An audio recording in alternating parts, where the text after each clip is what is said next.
nothing in the world like Action Park. Baby, let me take you where the action is hot.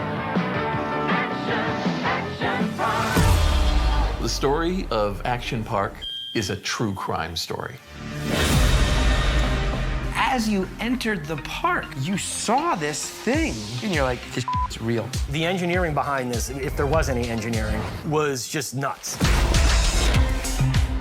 Build it higher, make it faster. People control the action. Combine that with liquor and anything goes. There were no rules. For a lot of kids, that was heaven. And if you couldn't swim well, yikes. I don't think you can understand a place like Action Park if you don't understand the kind of minds that build it.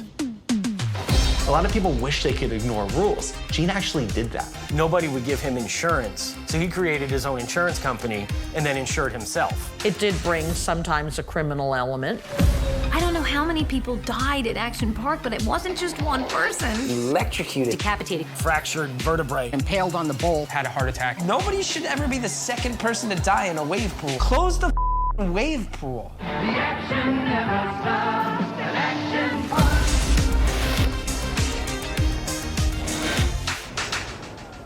This looks fucking cool. Wait, is this a real thing? New and improved. Wait, the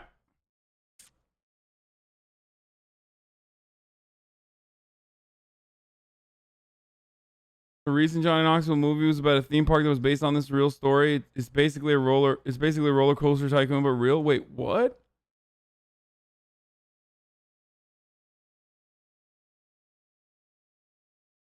It was in New Jersey. There's a Defunctland video about Action Park if you haven't seen it. I'm confused. There's like actually a real fucking... This is a real story. About a real fucking theme park where people controlled...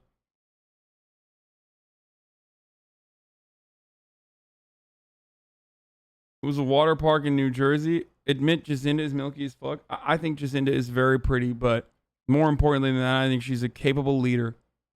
And I appreciate her. Action Park was in New Jersey, closed in the mid-90s.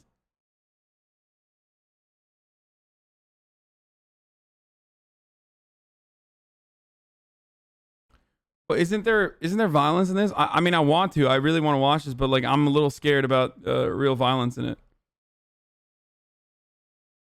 Like when I was watching the HBO thing, I thought it was fake, so I just didn't think it was a problem. But now I'm realizing that it wasn't fake and it has real violence.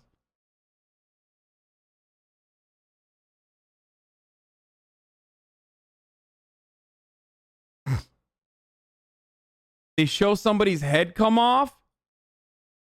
Yeah, I don't know if I can watch that, man. And open once again. Fantastic. Anna Gilligan is there this morning. Hello, Anna. Hi, guys. Yeah, I think you're seeing some guys jump off the Tarzan jump here at Action Park. It's been closed since 1996. They reopened it on June 14th. I'm here with the owner, Andrew Mulhaville. He's also the son of the man who founded it. Thanks for being here. It's great to be here. Thanks for coming out. What a day we have. It's beautiful here at Action Park. So I got to ask you, because Action Park got a bit of a reputation.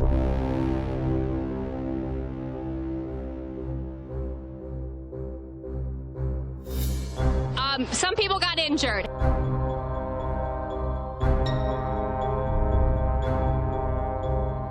That was 30 years ago. The world has changed. I mean, when my dad started the park, he was the guy inventing the rides and bringing inventors in. Now it's highly regulated. Everything's engineered. I love Action Park because it's so beautiful.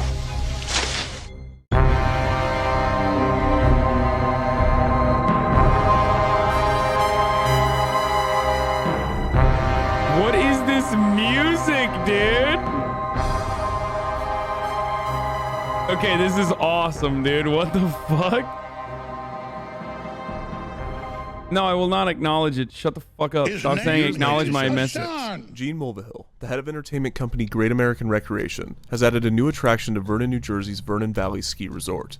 2 brand new alpine slides were installed to keep business up in the off-season. An alpine slide is a one-person cart ride, in which the rider rides down a hill in a smooth track. The rider has a brake lever in between their legs, giving them complete control of their speed. The attraction had become popular for ski resorts in the late 70s, and Vernon Valley Ski Resort's Alpine Slide was advertised as an attraction for all ages, claiming, "We've had grandfathers and we've had kids of kindergarten age coming down our runs alone." I also have a picture showing a mother controlling the sled with an infant in her arms. It's that easy. After the success of the slide, Mulvihill went forward with his plans to expand the ski resort into a water park during the off-season. He added 2 water slides and a racetrack, and more slides, a softball field, a tennis court, and a swimming pool were added shortly thereafter. The Vernon Valley Summer Park was rebranded to Action Park, a thrilling amusement park where you control the action. More slides and rides were added, and they began their big marketing push to draw audiences into their new water park. Just go to Action Park, there's no other park like it. When it's hot out, this is a great place to spend the day with your family. There are lots of big things for little kids to do. I love Action Park because it's so beautiful. It's like coming to Broadway. It's wonderful. Race like a pro. It's great. These are the most amazing rides in the world. I love it here. There's nothing in the world like Action Park.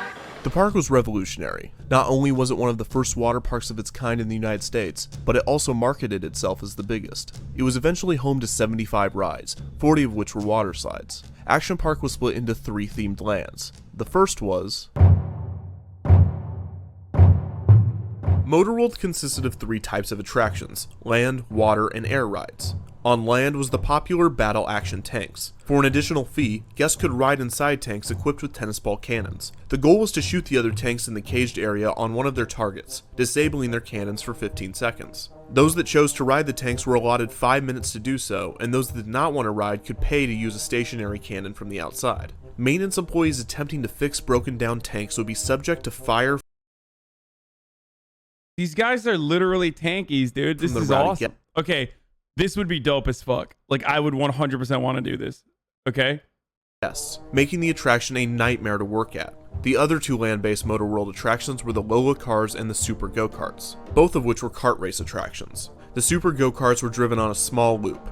The carts themselves were designed to max out at 20 miles per hour, but the employees found that sticking a tennis ball in the governor device allowed the cart to go as fast as possible, with the new maximum speed being around 50 miles an hour. What? Head-on collisions frequently sent guests to the hospital, and the fumes from the engines overwhelmed riders at times. The Lolo cars were mini open cockpit race cars driven on a longer track, and they cost an additional charge to ride. Their maximum speed could also be tampered with by park employees.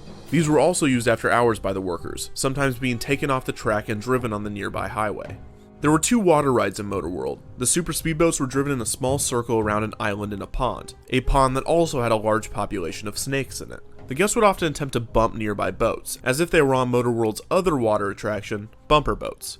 These were boats placed in a small pool and were designed to withstand guests crashing into one another. These were known to leak gasoline, which once required a guest to be examined after too much fuel leaked on their skin. The boats were also incredibly small, and riders with long legs had to position their feet off the side of the boat to fit. This led to injuries and bone fractures after collisions. Finally, Motor World had 2 airbase attractions. One was Space Shot, which was a typical drop tower ride and was one of the safest rides at the park, given it was only open for Action Park's last operating year. The second air ride was another upcharge attraction, Slingshot, which was also fairly safe. This ride was a common amusement park and carnival ride, in which guests were shot up.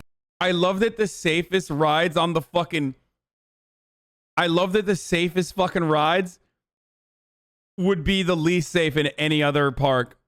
Like, the air rides are the safest ones because you're locked in and you have no... You know why they're the safest ones? Chat? It's because the guests don't control the element. That's it. That's why they're safe. I mean, those things still break and shit, but you have no control. That's what you're supposed to do. You're supposed to not allow people to have control over these extremely dangerous situations. On 2 bungee cords and flipped upside down as they flew through the air. There's no doubt that Motor World had its dangerous attractions, but this is just the beginning of what Action Park has in store. Another section of the park was... Many non-water-based attractions were located in their own section of the park. Hey, this is literally Libertarian Utopia Park. Like, this is Ancapistan the park. Sometimes labeled the Alpine Center. These included the aforementioned Alpine slides, as well as a bungee jump titled the Snapple Snap Up Whippersnapper ride. Originally having 2 jump stations and then later 4, guests could jump off the tower for an additional fee. A skate park also had a short run at Action Park. It was poorly designed, as it was surrounded by concrete and had uneven edges, which led to many injuries during its existence. Interestingly, Action Park also had an attraction entitled the Action Park Gladiator Challenge, partially based off of the popular American Gladiators TV show. This included obstacle courses and jousting matches against the Action Park Gladiators. Finally, Action Park had its own monorail called the Transmobile. This went to the Ski Lodge, the Alpine Center, and to Motor World. So far, Action Park has proved to be dangerous, but where are the absolutely terrifying rides? Where are the rides that are so insane that their mere existence is unbelievable? Moreover, where are the water slides? This section put the action in Action Park. Waterworld had it all. It was home to the Tidal Wave Pool, a 100 feet by 200 feet pool that could hold anywhere between 500 and 1,000 people. The pool's floor was slanted, and the further a guest went in it, the deeper it got. Waves went 20 minutes on, 10 minutes off, and they could reach a height of over 3 feet. This was challenging for swimmers of all skill levels, as the pool was hard to read and the fresh water was more difficult to swim in than salt water. A dozen lifeguards were on duty at the pool, and they would have to save around 30 people on a busy day. The Tarzan swing was a heavily advertised attraction in which guests would swing on a 20-foot cable over a pool. This spring-fed pool was so cool that lifeguards would have to rescue guests that could not swim after the shock of the cold water. This was also a popular attraction for men to pull down their pants or women to pull up their tops for the line of people to see. The appropriately named Aqua Scoot gave guests a sled, with which they would slide down an assembly line style roller coaster, hurtling them toward a shallow pool that they would skip across. If the guest was not in an ideal position, it would get caught under the water, sending the rider crashing forward. There were originally a pair of these slides, each 30 feet long, but a third slide was eventually added. The diving cliffs had 2 jumping bases. Dude, water parks across the board are just not worth it, because even if you're like being as safe as possible, you're still in fucking water. It's literally a bacteria infested pool of still water. It is the worst thing you could do. Even if there's no bacteria, which of course there is, you're literally swimming in other people's piss. You're just taking in so much piss from other people. It is the worst. It is the dumbest, worst fucking thing, dude. 123 feet and the other 18 feet tall, with the pool below being 16 feet. The pool was also for non-jumpers, some of which were unaware of the cliffs, which resulted in collisions. There was only one lifeguard on duty, who had to work extra hard to make sure that no one was at the bottom of the pool. The super speed water slides, also known as Geronimo Falls, were a pair of high-speed vertical water slides. One of them was steeper than the other, and both were dangerous. Near these was the safer Kamikaze, which was a more traditional tube slide. The kayak experience was pretty self-explanatory, and used underwater fans to simulate water rapids. This was dangerous, but that goes without saying at this point. A similar ride, the Roarin' Rapids, allowed guests to ride in a 1 or 2 person raft down a similar river. The Surf Hill had riders slide down a multi-laned, multi-hill slide on a mat. Riders could... As someone who almost died while kayaking in the past, rapids are not something you can fuck with, dude. I have literally tacoed a canoe before, as well as almost died while kayaking. First thing that they teach you while you kayak is to, what is it called? Like, is how to bail when your kayak inevitably flips. Yeah, I tacoed a canoe on a fucking, on a raft, like on a rock. By tacoed, I mean, I hit rocks in the canoe that I was in, which happens all the time, obviously, if you're canoeing through like an area where you normally shouldn't be canoeing through. And then water inevitably, it doesn't capsize the canoe, but water comes through and turns your canoe into a fucking taco like this. Did you survive? Yes.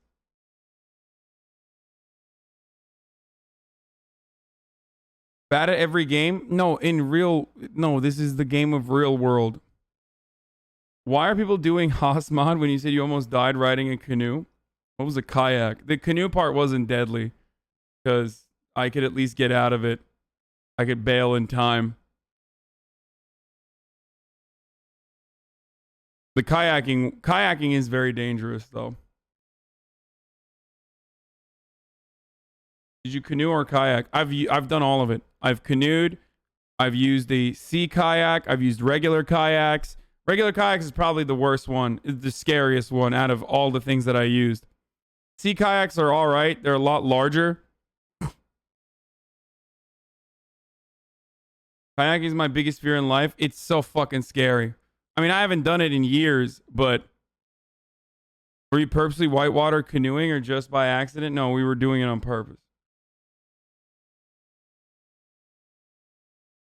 Have you sailed? No. Murat sails. I've never done sailing. I mean, I've been on boats and shit, but I've never like actually sailed. What year was this when it happened? A very, very long time ago when I went to a survival training camp that my parents put me to in the mountains of Virginia.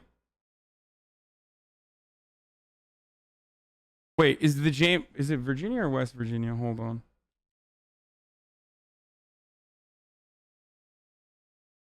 Yeah, Virginia. In the Appalachian Mountains on the James River and the New River.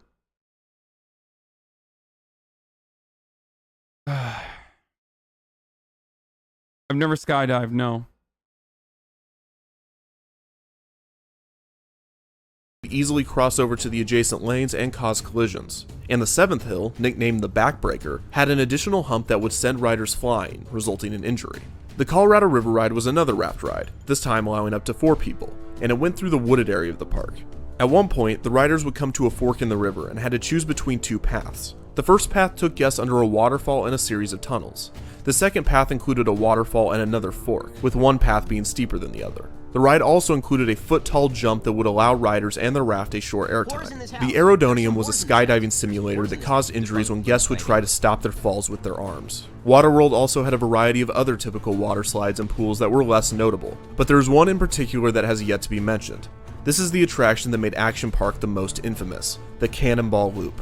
A tubed water slide with a vertical loop, similar to that of a roller coaster. It was rumored that during the testing of the attraction, Mulvihill offered $100 to employees who were willing to try it. Test dummies apparently came out of the loop without their heads. When it was open, guests would be weighed, hosed down, and given a set of instructions to decrease the possibility of injury. A hatch was added to the top of the loop to assist stuck riders that could not make it all the way through the slide. Many guests that completed the loop would come out at the bottom, suffering from bloody noses or other injuries, either from hitting the top of the loop or the impact on the way down. The Cannonball Loop. This is literally the dumbest fucking concept I've ever seen in my entire life. Why the fuck would they even do this? There is no way. Like, you always are broken after that. How would you ever even get out of this without being broken? That's nuts. What the fuck? Loop was indicative of a larger issue with Action Park, as many of the other attractions were poorly crafted by designers that were less than engineers, and most were designed to minimize cost rather than maximize safety. The rides became even more dangerous when paired with the fact that the park sold alcohol at many of the convenience stands, often to minors. There was even a microbrewery near Motorworld. Many of the guests visiting the inexpensive park came from low-income areas, and did not have the necessary swimming skills to navigate some of the attractions and pools. Action Park also heavily marketed to Spanish populations, but there were no translations or translators for the guests when they visited, so explaining safety instructions was virtually impossible. You already know that Action Park has the most innovative and exciting rides. The Alpine Slide, Grand Prix race cars, and spectacular water rides. But Action Park means more than just great rides. It means super live shows, fantastic summer festivals, and scrumptious food and drink, including an authentic German brewery. Come to Action Park, because the rides aren't the only thing that's great. Labor Day Polish Festival, September 6th and 7th. The majority of those employees were teenagers and were not equipped to handle the rowdy guests at the park. So on any given day, you could have an overcrowded water park filled with drunk teenagers. Who linked the Outward Bound? I wonder if that was the program. It might have been that one. It was a 21-day. I've talked about this before. It was a 21-day program. No phones, no nothing. You take shits out in the wild. You use literal fucking. It was LNT, leave no trace. So I took shits out in the fucking wild. We had literally like little shovels that you would dig holes in.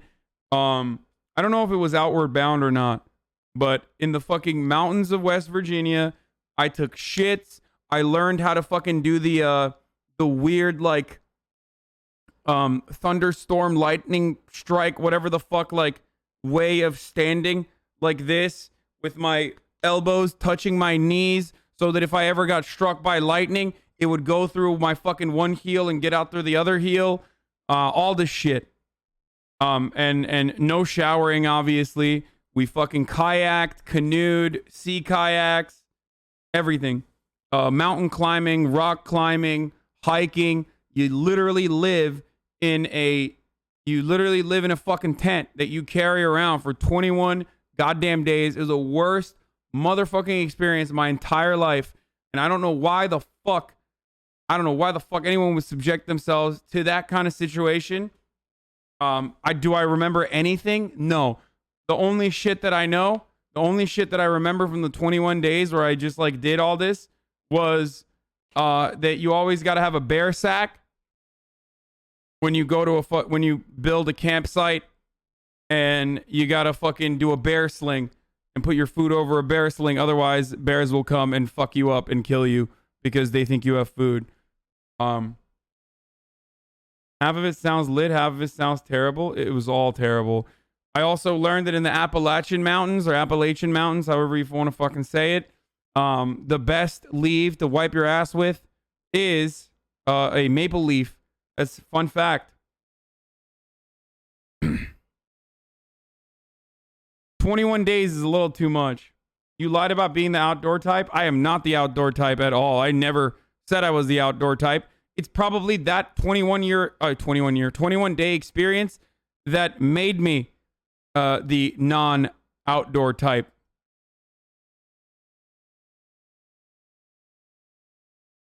How the heck would you be quick enough to do that stances as you're getting struck by lightning? No, when you're caught in a fucking storm, you just sit there while the rain is just fucking downpouring on your brain. You have to literally sit there in that position for the duration of that lightning storm, so that, you know, if you do get struck by lightning, it goes from one heel and gets out through the other without getting to your heart. It's not even like sitting. You literally have to stand. Like, you have to stand crouched like you're taking a poop on a hole in the ground.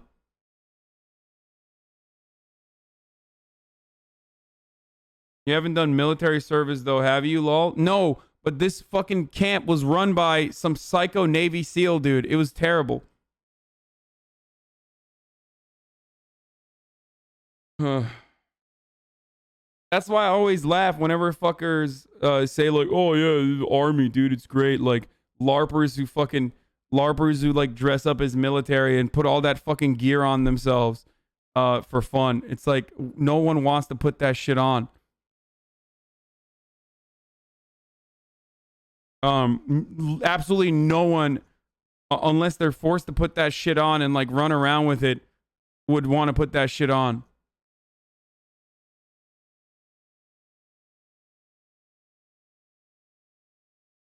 Murat didn't do it. I don't know what the fuck he was doing at the time. Sounds like a wilderness punishment experience with a few things added in to make it sound fun to parents. What were meals like? They were fucking trash. All of them. They were all fucking trash. We had MREs and shit. That stance sounds bullshit. My friend did it before the Appalachia. It's definitely outward bound. A lot of my friends with issues in high school did it for character building. It's usually parents sending their kids on their summer to learn how to get away from the world and shit. It's summer filler. Thoughtful face, unamused face, birthday cake, kissing face. So why'd your parents hate you so much? I think they didn't know. They probably thought it was cool. I hated every moment of it. And now I hate the fucking wilderness as a consequence of that experience as well. It fucking sucked. Absolutely sucked. It's a manlier version of Scout Boy. I was a Boy Scout in Turkey. It's nothing like the Boy Scouts, okay? It's so much worse.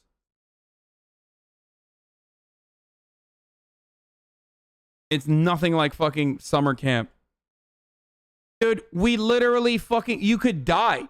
Like, you could very easily die. We had two dipshit... like, I guess... It was a group of fucking kids. I forget how big our group was. Maybe like 7 kids. With like 2 fucking dumbasses that were leading us through the wilderness. There was like miles and miles and miles of biking when we weren't fucking hiking. It sucked.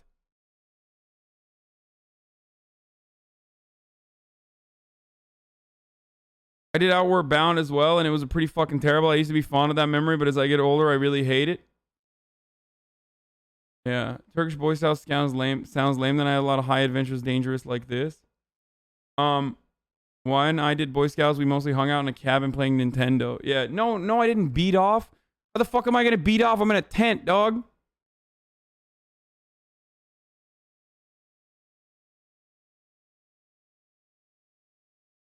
Was that a fat camp? No, I wasn't even. Murat did go to a fat camp when he was younger. I did not. Did you drink water from the streams? No. This is a deranged pervert. Hello, poo-poo. It is pajama simp. No offense, but you sound like a bitch. Dude, you've literally never left your mommy's basement in the comfort of the tendies that you get every day, and you're over here calling me a bitch for telling you, honestly, that a shitty experience was shitty. Talk to me when you can survive 21 days without a phone on you, okay? Literally, no phone for 21 days, impossible. Absolutely impossible. Just that alone is like hard as fuck for people to do.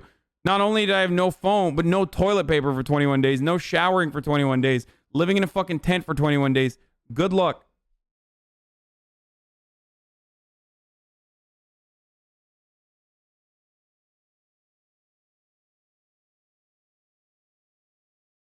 How old were you? Like 5? No, dude.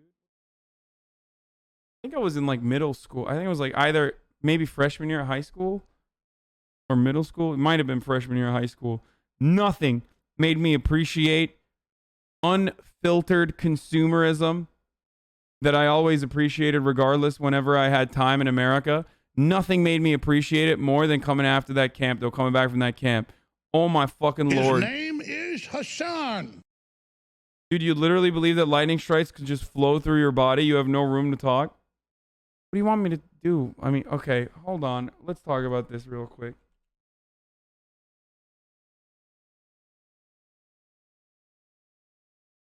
Yeah, this is it. It's from Manliness. The Art of Manliness. Yeah, crouch down low like a baseball catcher. Wait, why do they put it to their head? Place hand over your ears. Is that what we were supposed to do? This is what's supposed to happen. It like comes in from the ground, goes through your feet, and then it gets out through your other fucking foot.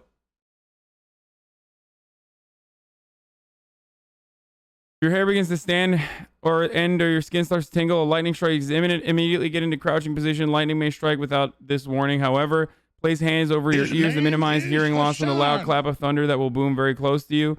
The only thing touching the ground should be the balls of your feet. Lightning can hit from the ground first and then enter your body.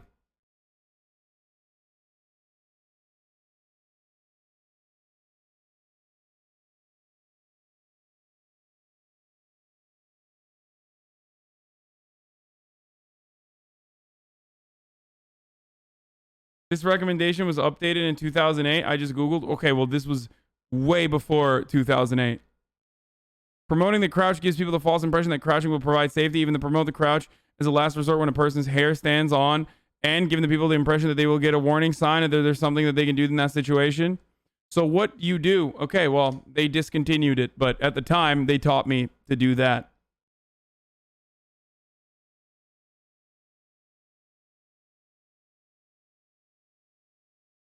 Okay, let's get back to Action Park now. Teenagers that couldn't swim, riding shoddily built attractions supervised by teenagers that may or may not be able to communicate with them. It is no wonder what happened next. On July 8th, 1980, a male employee was riding the Alpine slide when his cart went off the track. He hit his head on a rock during the crash, killing him. He was only 19. 2 years later, on July 24th, 1982, a 15-year-old guest was overcome by the waves of the tidal wave pool and drowned. On August 1st, a mere week later... You grew up in America then? Otherwise, how would your accent be this good? No, I didn't grow up in America, stupid. Also, my Turkish accent is better than my American accent. A 27-year-old guest was riding the kayak experience when he was trying to re-enter his kayak after falling out. When doing this, he made contact with the live wiring that powered the underwater fans. The electrocution sent him into cardiac arrest, and he passed after being rushed to the hospital. 2 years later, in 1984, a guest died on the Tarzan swing after a heart attack, supposedly due to the unexpected shock from the cold water. That same year, on August 27th, a 20-year-old drowned in the tidal wave pool. And on July 19th, 1987, another guest drowned there, giving it the nickname the Grave Pool. These deaths are tragic, and often overshadowed by the lunacy and legacy of Action Park. Interestingly enough, Action Park was able to avoid many lawsuits with these deaths and many other injuries, due in part to its reputation, and also the lax regulations New Jersey had for amusement and water parks. Great American Recreation was even able to expand the Action Park brand to other parts of the country, opening Pocono Action Park in Tannersville, Pennsylvania in 1980, and Action Mountain in Pine Hill, New Jersey in 1984. Get wet at Action Mountain. Feel. People in New Jersey were just trying to die because they're like, I live in New Jersey, so who cares? It can't be worse than living in New Jersey for the rest of my life. The thrill as you zoom through the black hole. Spin and splash on our bumper boats. While the kids play in our fun-filled kiddie area, cool off in our huge swimming pool, or race around the Grand Prix track. Get on any of our action-packed rides at Action Mountain in Pine There's a bro Hill, who knows Jersey. nothing about Jersey. It's awesome. Okay, if you say Pocono so. Action Park had many repeat attractions as Action Park, and was closed in 1991. Action Mountain ran into some financial difficulties with the IRS and the town it was located in, and was closed in 1986. So why did the original Action Park close? While Action Park and Mulvihill were able to avoid lawsuits with many of the accidents and deaths, the two deaths in 1984 stemmed cases that rightfully plagued the park with a variety of legal problems. Mulvihill eventually pled guilty to 5 charges of insurance fraud. He and his associates claimed that the park saw over 1 million guests a year, and therefore the death toll was comparatively low. The local ER, on the other hand, said that they would have to treat 5 to 10 guests on some days. In response to the high amount of guests visiting the hospital, Action Park bought Vernon, New Jersey, new ambulances. Despite all of these issues, the downfall of Action Park wouldn't Come on, just shut up. We bought you new ambulances. come until 1996, and it was actually due to Great American Recreation's financial issues and not the park itself. On September 2nd, 1996, Action Park ended its final season, still with the hope that it would reopen the next year. However, Great American Recreation's bankruptcy made it impossible for Action Park to continue operations, so it didn't reopen. After this, the ski resort and Action Park were handed from investor to investor, undergoing renovations for 2 years before reopening in 1998 as Mountain Creek. Safety was a priority under this management, and a valiant effort was put forth to distance Mountain Creek from Action Park's reputation. However, in 2010, Mountain Creek underwent a bankruptcy of its own, and the water park and ski resort was sold to the Mulvihill family. 2 years after this, in 2012, Eugene Mulvihill passed away, and his son Andrew Mulvihill took over ownership of the park. 2 years later, in 2014, Mountain Creek was rebranded back to Action Park. The park reopened many of its classic attractions, and started construction on new, terrifying ones. The Sky Caliber was another attempt at a 360-degree vertically looping water slide, although it used technology to enhance safety. From my knowledge, it is yet to open at the park, and there's almost no information on its status. The new Action Park tried to use nostalgia to draw guests back for 2 years, before in 2016 it was renamed back to Mountain Creek, in order to once again get away from the negative connotation of Action Park. Early this year it was announced that Johnny Knoxville would be producing, writing, and starring in a film inspired by Action Park, but it was not shot on location. Death is heartbreaking, especially in environments designed for happiness and joy. Despite 6 people losing their lives there, Action Park is not remembered for its death toll. It is remembered for and by the kids that grew up with it and survived it. It is seen as a place where the quote-unquote popular and brave teens hung out. The fact that it was referred to as Traction Park or Class Action Park doesn't matter, because its inherent danger is more of a fond memory to the majority of its visitors. The burns, bruises, and the fractured tibias were a rite of passage for its former guests. You think you're cool because you survived a tame roller coaster at Disney in California or at Universal in Florida? Well, welcome to Vernon, New Jersey. Were you able to survive? I never understood why Americans loved roller coasters when I was younger. Like, and I still don't get why anyone would do this. Like this honestly, this just feels like shit you do if your life isn't all that bad.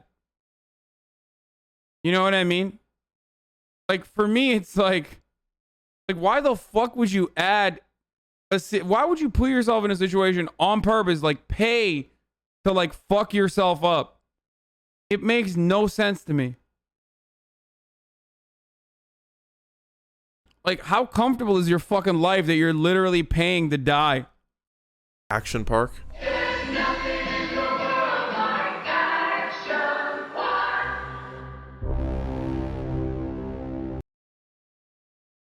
It's not fun with a chance of survival.